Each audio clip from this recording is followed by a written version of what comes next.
Chef? Ano sa kuha na dito? Ano? Ano sa kuha? Ilagay ko lang kung ano. Posisyon.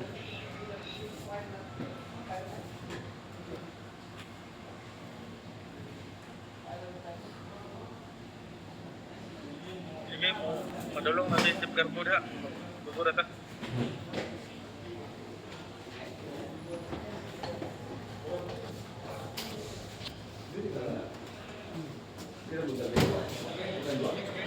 Sige, Chef. Sige, Chef.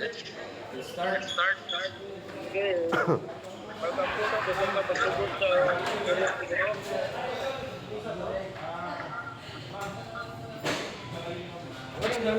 Ano ba nasis po? Sige, mag-print na. Agad, ano sa puno ko dito.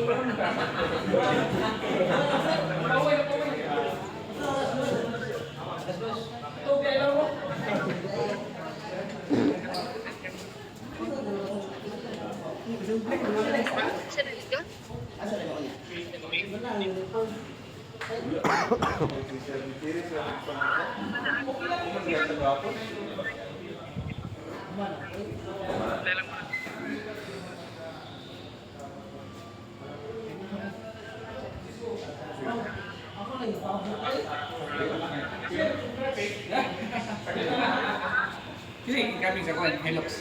Kung ano, Chef. Misalis, Chef. Ay, oo, salis ko na ron. Naman. Nandiyan? Kapit ko sa Dila.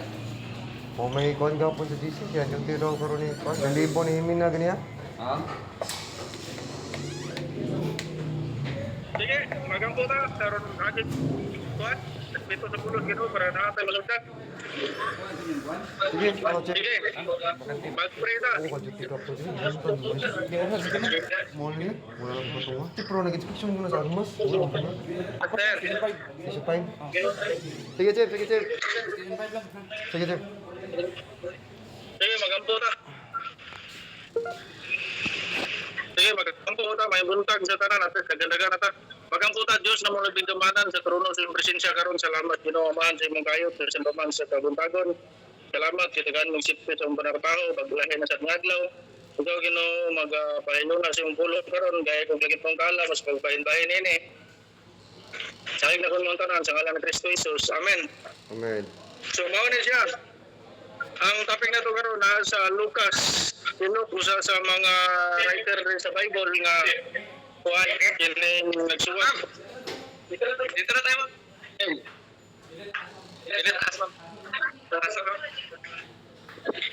So, mauna siya. Naingon rin sa Luke chapter 8, verse 5. A sower went out to sow his seed, and as he sowed, some fell by the wayside. So, take note the word wayside. Nakado ko sa Dublin dahil sa dalan. Nahulog ang gitanom ang usa ka liso. Kanya some fell upon the rock nga po kuno yung mga liso nga diha gitanom sa batoon nga bahin. Unya, naingon dito verse 7 nga and some fell among the thorns. Napoy mga liso nga natanom dito, nahulog dito sa mga tunokon. Another fell on the ground and sprang up and bear fruit and 100-fold. So na po yung mga liso nga kaning napunta sa maayo nga yuta. O karon nakapamunga siya maayo kay maayo man nga yuta ang iyang napadulngan. So mao ni siya. Ang liso mao ni ang pulong sa Ginoo.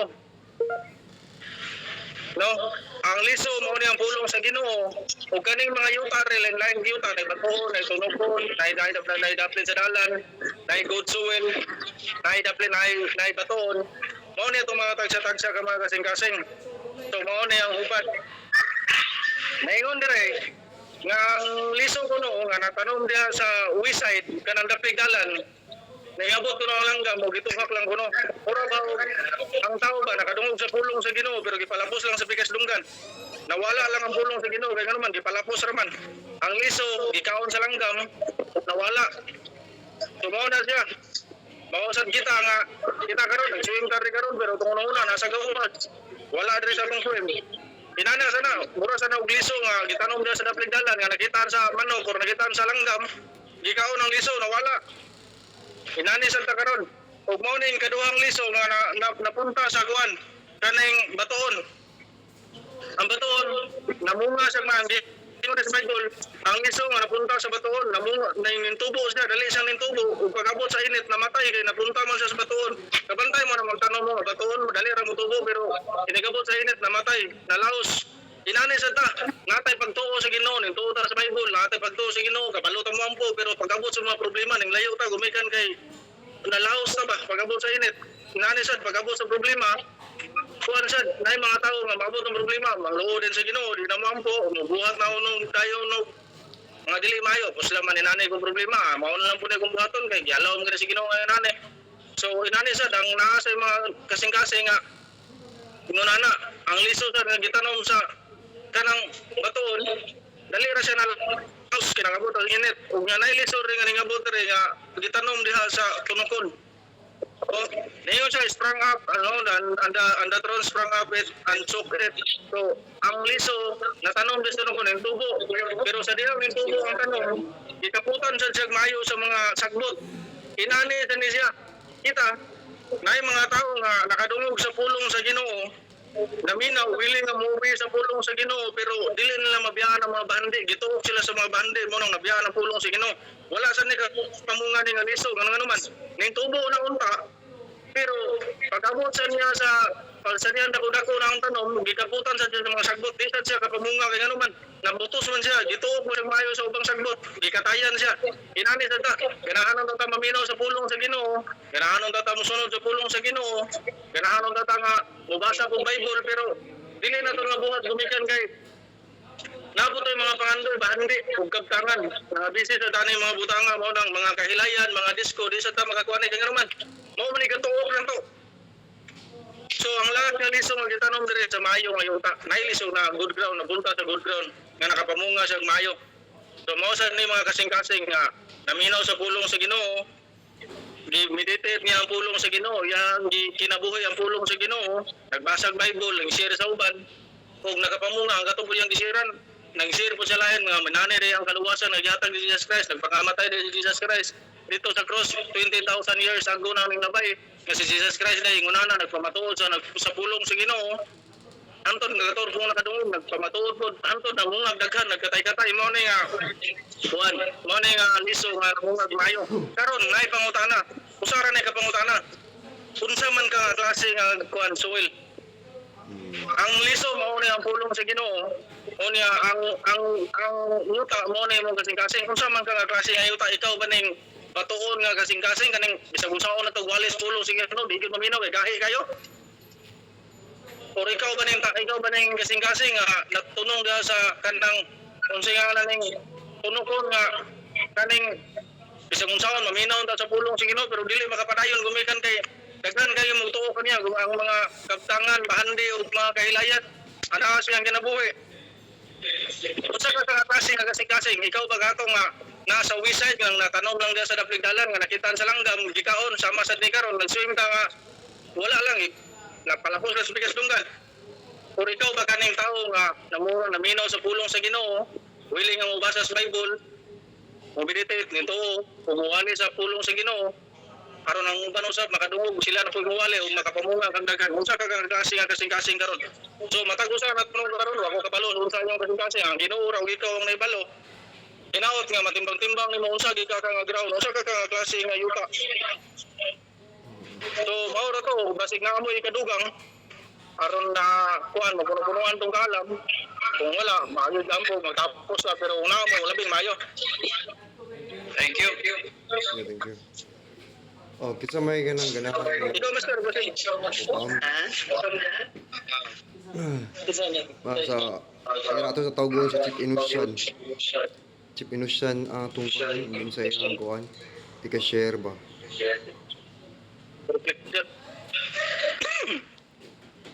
Chef, buntang da chef.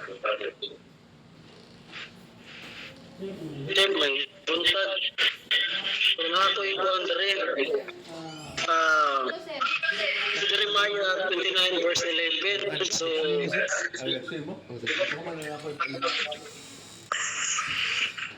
Sige sir. nga ko i-share din gamay lang kadiyo track to ani siya kanang Jeremiah verse today 29 verse 11. For know the plans I have for you, declares the Lord, plan to prosper you and not to harm you, plans to give you hope and future. So nagpasabot nga bisan kung sa usahay dili nato makita nga sa tapadulong tatong kinabuhi nagyapon tay plano, nagyapon plano ang Ginoo para kanato. Dili tanang may tabo dayon sumala sa atong gusto, pero pwede ta mosalig nga ang iyang plano para sa atong kayuhan, paglaom ug mayong kaugmaon. Tumani di ta mabalaka sa mahitabo, salig sa Ginoo lang, kaya ang plano mas labaw kaysa atong kaugalingon. Wala, Chip. Amen, amen. Makakita ko. Ako lang isa ng kuhan, Chip. Kasi sa GC kay para makita po rin yung kuhan. Ito, mga lang search po kung sa yung nasabtan ko na. Ika na, Chip? Sige, Chip. Okay na. Mo share sa mo kung gamay atong kuan kang ibasa ni kuan ni Chip Mamakang din. Kasi mo ang gipili nga Bible verse, Chip. Nindot sa Chip no, nindot maayo pagtulunan. Yeah, so ako ang bangin side. Kita man naglahi magita ka ng perception sa kinabuhi ba. Lahi tag nagkasihan. Pero kasagaran ato busy gino. Uban mga nag-iya ka na kaya na to na uban rin pasyente busy kayo kasi uban na to nga busy sa pamilya kasi uban busy sa pamilya. So ang ako nga to ang kasangitan gid kasagaran no ano dili gid ta kapadayon sa pagserbisyo sa Ginoo ba total bitaw totally serve God kay tungod mo gud sa to ang trabaho ano sa pinakauna no nagruwa sa tinuod lang kita kay kasing-kasing is kanang willing gid ta mohatag og kanang ana bitaw mohatag gid ta og kani attention kini higayon oras para sa Ginoo pero usahay man gud mo prohibit na siya nato ba or mo murag taw na makababag na to nga mohatag ta ana o nga oras tungod sa kanang kita mismo atong oras gigahin bitaw para sa pamilya nya kasagaran puro basta tag oras sa trabaho so nga ato lang pang Ginoo na moabot man ta sa punto nga makahatag na kita ka na oras nga sakto subo Ginoo ngayon mas Ginoo biya tinuod niya kaso lang kita gud naagi sa tao problema man mo nang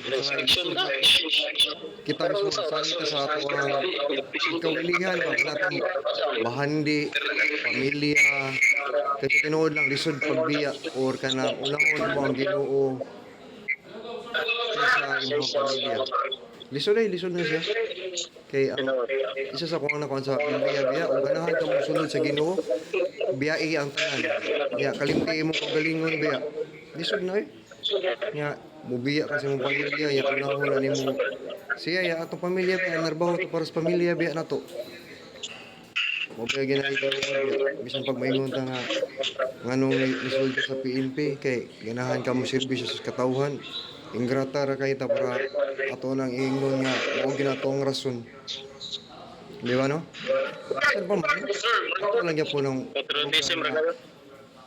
para sa ato ang country man ato ang pagpanerbisyo nya apila na ang Ginoo mga ato lang gyapon sa madugay magsumadali no ato nga kanta ya sa kanunay lang kita sa pagpanarbaho ya dili lang po ta magpalaboy sa kanang luling hayaw or kana bitong magpasubra na ta sa ato ang kagustuhan lang ba malimot ta Ginoo bitaw kay ug wala gong Ginoo gud sa kay ato pang paningkamot usara ginakatayo sa ato ang gininhawa wala out gid bisag unsa pa ta kortahan bisag ikaw palagi sa ikaw ang business tycoon usara gyud naka kontra pamilok mawa kita na nito muna nga ato ay ano mata ka ingon nga kahatag ta 100% nga kanang hatag og sa Ginoo gyud tinuod ginay labi na sa kalisdan na no. Usa pa dito moabot mo duos Ginoo ba ka klaro ba? Ano man ay tinuod gud. Kung dito moabot sa kanang kalisdan nga kanang wala na gyud ta nga bisag usa ang puga wala gyud. Usa ta kinumdum Ginoo ay. Pero naagay kas kamaruhay bagutang nakalon. Matay itong unang shopping dito, lakto, laundry. Di ba no? Lingaw-lingaw. Ya, katol lang, oy. Mga kauban na to, pero buhat na.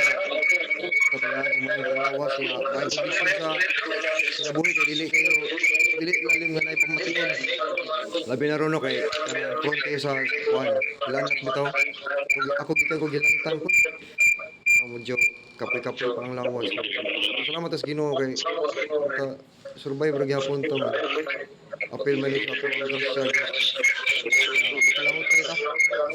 Sige mga chip. Ano din doon, pagkalangutan. Tapos finish line. Domingo, Lunes, Chip, sige chip. Ito, napapay na yun. Chip. sige, basig na pa mo ikadugang na. Wala na, kung close sa pangamon pagkampo. Oh, sige chip. Ikaw mo din, Pastor. Tapos ba? Ako wala pa ang puon si Chip. Kuhan ba? Inusyan. Kaya moraping o, di ako ilon chip. Kanalendo ka. Sige, sige.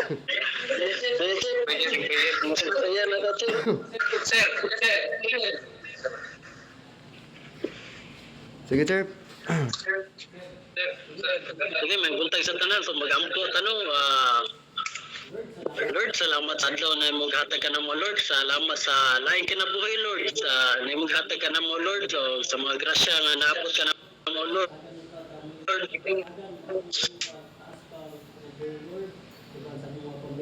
tagan mo ka Lord. Hinahatunta nga siyempre sa mga pamilya, Lord, nga nasa lagyo. Lord, may guidance nimo nga ilikay minimo sa mga dautan, sa mga tentasyon na siliangay buhaton na makapapaki sa mo ang pagkatao. Lord, wala ilahin may gipangayo, Lord, kung dili ka na, Lord, karang nakibosatan, Lord, kining tanan ang mga gipangayo, diya panimo uban sa imong anak nga si Jesus. Amen. Amen. Amen. Salamat. Chip, salamat chip. Amping mo chip. Amping sa tanan. God bless us all.